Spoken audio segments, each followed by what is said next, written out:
Anak-anak di Indonesia tidak tahu seberapa bodohnya mereka. Karena anak-anak Indonesia, orang-orang Indonesia selalu begitu kalian buat konten-kontennya. Jangan salahkan saya memberikan kontra narasi, ya. Jangan dikira jual semua emas kalian yang menyimpan emas, semuanya jual. Karena sebentar lagi dolar turun 5.000 rupiah. Assalamualaikum warahmatullahi wabarakatuh. Jumpa lagi para sahabat dan teman-teman dengan Mas Farhan. Gimana kabar-kabar? Semoga kalian semuanya sehat-sehat saja. Dan yang baru bergabung di video Mas Farhan, jangan lupa bantu sokongannya dengan like, comment, share, dan subscribe-nya. Terima kasih banyak-banyak yang sudah bantu subscribe di channel Mas Farhan. Semoga kalian semua dimurahkan rezekinya, dipanjangkan umurnya, dijauhkan dari malak bahaya oleh Allah Subhanahu wa Ta'ala. Amin amin ya rabbal alamin. Oke para sahabat dan teman-teman, di video kali ini Mas Farhan akan membahas sebuah video yang tentunya si Apek Sindo ini tidak ada habis-habisnya ngeri screenshot video saya di YouTube dan dibahas di TikTok mereka ya para sahabat dan teman-teman. Dan Mas Farhan ada juga segelintir subscriber Mas Farhan. Mas Farhan tidak mengkepoi mereka ya para sahabat dan teman-teman, dan segelintir teman-teman Mas Farhan dan sahabat-sahabat Mas Farhan dan ngetak kami lah dan nge-share ke TikTok Mas Farhan. Dan Mas Farhan di ini nih dimaritisin ini sama Kokori macam itu, di apa ya, intinya diocehin gitu kan. Jadi Mas Farhan di sini nengok videonya. Di dalam videonya si Apek Sindo ini mengatakan bahwa mereka melawan narasi-narasi yang Mas Farhan buat. Tentunya Mas Farhan tidak membuat narasi sesat seperti Kokori. Mas Farhan hanya menjadi titik tengah, memberi pencerahan, memberi penerangan. Tidak baik membuat seperti itu, tidak baik buat macam itu. Jadi Mas Farhan memberi penerangan kepada sahabat-sahabat agar lebih berpositif thinking macam itu ya para sahabat dan teman-teman. Dan ketika Mas Farhan membuat studi banding dan kata Apek Sindo itu, dikiranya kami ini memburuk-burukkan. Mereka tidak tahu membedakan mana yang studi banding untuk memajukan negara kita dan mana orang yang memburukkan negara kita sendiri. Tentunya seorang seperti saya dan Mas Iki membuat studi banding dan lain-lainnya, membuat konten-konten yang tidak ada di kampung kita. Kita membuat seperti halnya terkejut, culture shock macam itu ya para sahabat dan teman-teman. Si Kokori ini malah salah menanggapi dan dibilangnya kita membuat seolah-olah menjunjung tinggi negara Malaysia macam itu ya para sahabat dan teman-teman. Dan si Kokori ini banyak orang kali sudah menasehati, tidak payah engkau menyibuk negara Malaysia dengan subsidi, dengan dengan kereta-kereta macam itu. Kau tak perlulah, kau tak ada urusannya, tak ada sangkut pautnya dengan Malaysia. Tapi si Kokori ini masih ngeyel dan tak mau berhenti, dan dari saking koyaknya ya para sahabat, karena narasi-narasi mereka betul-betul hoax, tak ada betulnya. Dan disinilah si Kokori ini sampai ngerumpi, sampai perceraian, diselingkuhi gitu, ditengok-tengok di dalam news gitu, sampai dia menjadi bahan kerumpi ya para sahabat dan teman-teman. Dan teman-teman penasaran seperti apa videonya? Kita simak sama-sama. Let's go. anak-anak di Indonesia tidak tahu seberapa bodohnya mereka. Karena anak-anak Indonesia itu dalam survei intelijensi atau kriteria-kriteria yang berhubungan dengan kecerdasan, yang manapun juga, Indonesia itu selalu kalah anak-anaknya. Ini buat Iki dan Farhan ya, jika kalian terus membuat konten di YouTube untuk memburukkan orang-orang Indonesia ya, mempermalukan orang-orang Indonesia, selalu begitu kalian buat konten-kontennya. Jangan salahkan saya memberikan kontra narasi ya. Jangan dikira orang Malaysia tuh kayak malaikat semuanya, enggak, sama aja dengan orang kita ya. Kalian ini ingin menyodorkan kepada publik di Malaysia seolah-olah orang Indonesia itu nggak punya moral, nggak punya agama, nggak punya etika, ya. Itu adalah oknum-oknum, nggak semuanya begitu, ya. Orang Indonesia yang jualan tempe ada, ya, tapi pelanggannya ya orang mana? Ya orang Malaysia juga yang beli tempe, ya. Orang Indonesia yang selingkuh ada, orang Malaysia juga ada yang selingkuh, ada yang merebut suaminya orang, istrinya orang, dan lain-lain, ya. Jangan dikira kalian ini buat kontennya ini selalu memburukkan orang sendiri, negara sendiri. Ya Malaysia kamu puji-puji setinggi langit, padahal Malaysia bukan seperti itu, sama aja orangnya. Ya, ini bukti-buktinya. Ini artis Malaysia selingkuh, ya. Saya ambil dari Detik News. 11 kali diselingkuhi suami, bahkan dengan adik sendiri. Ya kayak begini, ada yang moralnya bejat begini.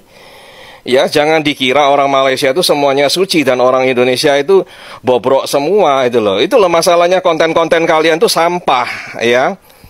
Dan saya mohon maaf kepada orang-orang Malaysia, saya bukan bermaksud memburukkan negara Anda, tapi saya ingin memberikan perbandingan yang lebih objektif, karena mereka ini sepertinya propaganda, ya.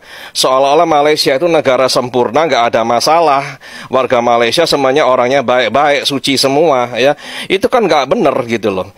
Jadi konten ini saya buat sebagai kontra narasi. Saya bukan bermaksud untuk memburukkan negara kamu atau mempermalukan warga negara kamu. Nah, ini artis yang satunya lagi, yang lain, ya.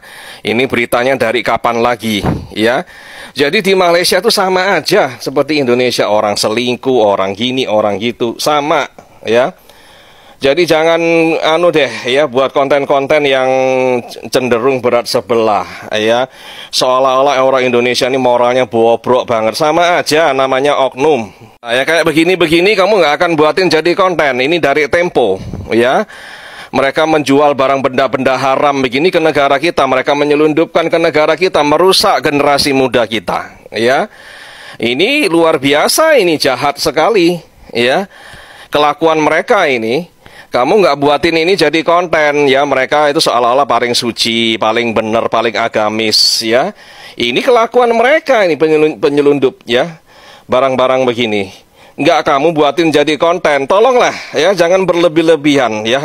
Diliatin orang seluruh Indonesia, nggak malu tah kalian ya. Ini juga macam ini ya, nyelundupkan benda-benda haram macam ini ya, orang mereka ya. Kamu nggak akan jadikan ini konten. Kalau kamu jadikan konten, follower kamu lari, sawerannya juga lari ya. Itulah kalian ya. Nggak apa-apa, terusin aja buat konten semacam ini, dan saya akan terus melakukan kontra narasi. Jangan marah ya. Ini hak saya sebagai konten kreator juga. Kalian buat konten sampah, saya akan luruskan ya. Kami di Indonesia, konten-konten kreator di Indonesia berhak mereaksi konten-konten kalian ya. Kalian suka nyuplik konten-kontennya orang, kamu reaksi. Kita juga berhak mencuplik konten kamu, kita reaksi balik. Oke, dan buat orang-orang Malaysia yang supporternya kamu, yang sokong kamu, mereka nggak berhak marah-marah. Saya bukan membuat hoax, saya mengambil dari berita-berita resmi, ya. Dan itu menunjukkan bahwa mereka itu juga manusia biasa, bukan malaikat. Ya, kita semua ini ada kurang dan lebihnya, ya. Jadi tolong deh jangan terlalu propaganda, malu, ya. Karena apa? Kalau kita buka semuanya, ketahuan bahwa mereka juga melakukan hal yang sama, oke? Karena kita ini semua manusia. Terima kasih yang merasa konten ini bermanfaat, bagikan, posting ulang, komentar, berikan like. Yang belum follow, silahkan follow. Jual semua emas kalian yang menyimpan emas, semuanya jual. Karena sebentar lagi dolar turun 5.000 rupiah. Itu sekarang Prabowo Subianto, Presiden 2029, ada di Amerika, kerjasama dengan Presiden sana lah. Kemarin dia baru keluar dari China, jumpai Xi Jinping. Mereka menyarankan supaya Indonesia ini meningkatkan pertaniannya. Itu aja yang ku tahu. Lagian kalian semuanya menteri-menteri yang bergerak dalam pertanian, yang selama ini sudah mengkoruptor, yang sudah menyelewengkan semuanya anggaran-anggaran dari pusat sana sampai ke pertanian, kalian tidak bisa lagi kerjasama dengan para petani. Dan sekarang biar kalian tahu ya semuanya, masyarakat Indonesia umur 18 tahun ke atas, kalau dia mau jadi petani, digaji 10 juta per bulan. Nah ini dia kerjasama Indonesia dengan Amerika. Waktu Prabowo sampai ke sana, ketar-ketir semuanya negara Eropa. Prabowo datang ke Amerika, Prabowo datang ke China, membuat dolar makin melemah, rupiah makin mendahsyat. Jadi kuharapkan semuanya, mak-mak yang kecanduan emas, mak-mak yang menyimpan emas segera jual. Ntar lagi emas turun nggak percaya kalian. Nah, seperti itu para sahabat dan teman-teman, videonya yang kita simak ya. Tentunya si Kokori ini gaya boleh dikatakan sudah miring ya para sahabat dan teman-teman. Malah apa ya yang dibahas mereka, penceraian di Malaysia, sudah diselingkuhin 11 kali oleh suaminya, itu seolah-olah dia menyibuk urusan orang, rumah tangga orang. Buat apa kalian menyibuk hal seperti itu, Kokori? Tak perlu lah kau menyibuk seperti itu. Yang kemarin itu sempat viral dan juga katanya ada penangkapan, ada seorang TKI dan TKW juga sih. Memang ada juga penangkapan dari Madura itu. Kebanyakan penyebar seperti itu obat-obat terlarang ya, dibawa ke Indonesia itu karena Mas Farhan ketika menelusuri, tanya-tanya dengan teman-teman Mas Farhan itu, katanya kalau dekat Malaysia itu harganya lebih murah berbanding di Indonesia. Jadi mereka itu sebenarnya bukan orang Malaysia, memang asli orang Indonesia yang memang niatnya kulakan dari Malaysia dibawa pulang ke Indonesia agar mendapatkan untung yang lebih banyak macam itu, obat-obat terlarang macam itu ya para sahabat dan teman-teman. Tapi dalam artikelnya Kokori seolah-olah menyalahkan orang Malaysia. Sebenarnya itu kepribadian mereka sendiri, karena ingin kalau kulaan di Indonesia untungnya sedikit macam itu, penjualannya obat-obat terlarang macam itu ya para sahabat dan teman-teman. Tapi si Kokori ini seolah-olah dibilangnya bisnisnya dari Malaysia macam itu ya para sahabat dan teman-teman. Dan buat teman-teman dan sahabat-sahabat, kalau memang ada niatan memang untuk merantau ke luar negeri, ke Taiwan, ke Hong Kong, ke Korea, khususnya memang ke Malaysia, jangan sampai datang secara ilegal. Datanglah secara elok-elok, datanglah secara resmi, datang lewat halal, lewat depan, jangan sampai lewat belakang, lewat tongkang tanpa dokumen yang sah. Nanti kalian konsekuensinya sangat besar, sangat berakibat fatal, kalian menjadi buronan polis dan juga imigrasi di negara orang. Jadi buat teman-teman, datanglah secara elok-elok, datanglah secara baik-baik lewat depan ya para sahabat dan teman-teman. Mungkin videonya sampai di sini para sahabat dan teman-teman. Apabila ada kata benda yang silap, Mas Farhan minta maaf sebesar-besarnya. Mohon dibenarkan di kolom komentar. Mas Farhan pamit diri, undur diri. Wassalamualaikum warahmatullahi wabarakatuh.